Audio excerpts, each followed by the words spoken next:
Senator McCarthy. Thank you for being with us today on a very wet afternoon. I'm approaching this from, I'm involved in homelessness.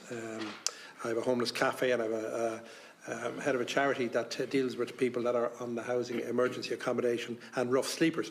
So delays in housing delivery, they show up at our doors on Pearse Street immediately when the housing isn't provided. So I understand the need to align and tidy up the planning system, but we're also in a housing emergency, and Section 28 was intended as a short-term response to that reality. So I suppose my questions are whether the bill helps delivery now or does it risk pushing it down the road. So if Section 28 housing numbers cannot be delivered in towns covered by the local area plans unless those plans are separately varied, and this bill allows existing plans to be extended for up to 3 years, how does that help in this housing emergency?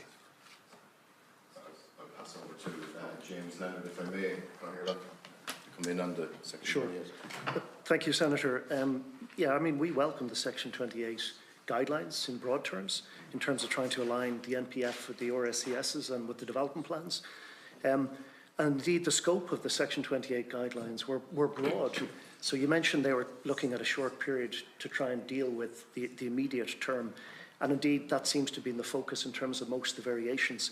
But the guidelines themselves were quite broad, and they spoke about it longer term opportunity sites and working to a 2 plus 10 year time frame. And they also spoke about the development plans being reviewed in that context.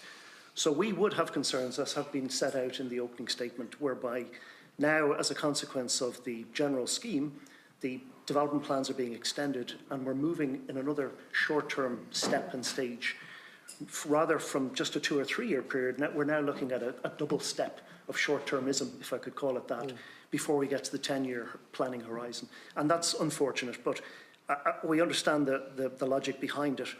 But what's crucial is that, you know, the variations, the scale of the challenges, as you say, is huge. We've 300,000 new homes delivered by 2030. The Section 28 guidelines noted unmet demand of 140,000 homes over a period of 7 years from 2017 to 2014. That has continued in 2025, or about 20,000 shy of where we ought to be on 2025. So it seems critically important to our minds that the variations are substantive in nature and that they seek to move the dial in terms of increasing supply. And we don't feel they've done that by and large, and we'd have concerns there.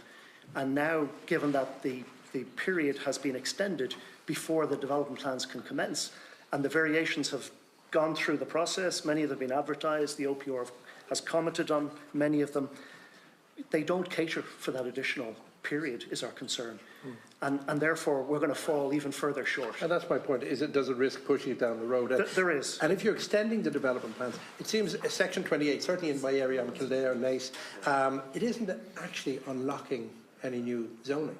And yet we're crying out for new zoning. So I'm just wondering, is it housing going to grind to a halt, and we're going to risk a bigger It's very emergency? varied across the local authorities. So some have simply removed phase 2 zonings, for example. Others have rezoned lands that could be brought forward in the immediate term. But we feel it hasn't moved far enough. We'd agree with you, Senator, and would have very grave concerns in that regard. And also just that longer term, and Deirdre made the point earlier, you know, we all welcome the 10-year horizon and the clarity that gives all stakeholders, utility providers, the development sector, and everybody. So we're just waiting longer to get to that longer-term horizon that gives certainty to everybody and allows us all to work to that longer time frame.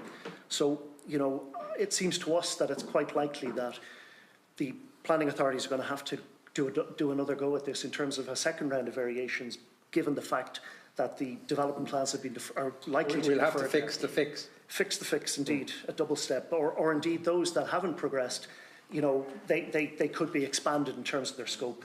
But what would be terrible if the current variations based on that reduced scope or terms of reference was the only move that was made, given that the interim period is now doubling in length. We're waiting 5 years before we get to see 10-year plans being adopted. So we'd share those concerns.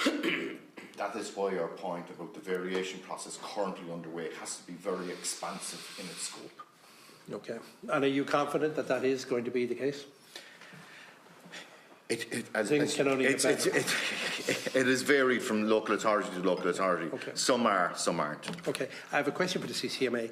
Just the bill assumes that local authorities can extend the existing plans potentially by up to 30 months, and while at the same time implementing Section 28 variations, aligning with revised strategies, and also preparing new 10-year development plans. So I know I deal with various local authorities, and I know the capacity in local authorities is limited, and there is a real staffing shortages. So I'm just wondering, are you confident that this can be delivered? We can deliver housing at scale under this bill, and if the capacity isn't there, as I've mentioned, what does that mean in the meantime for housing delivery and also for the homeless people that are queuing up at the Lighthouse?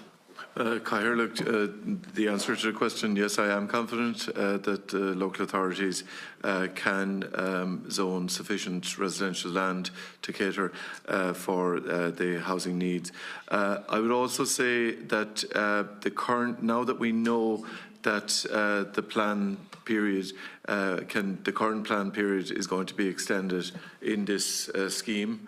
There's more certainty there from our perspective, and then we know then we're going into a sequence of 10-year plan cycles, and in that process as well, don't forget the current Section 13 variation that's happening at the moment.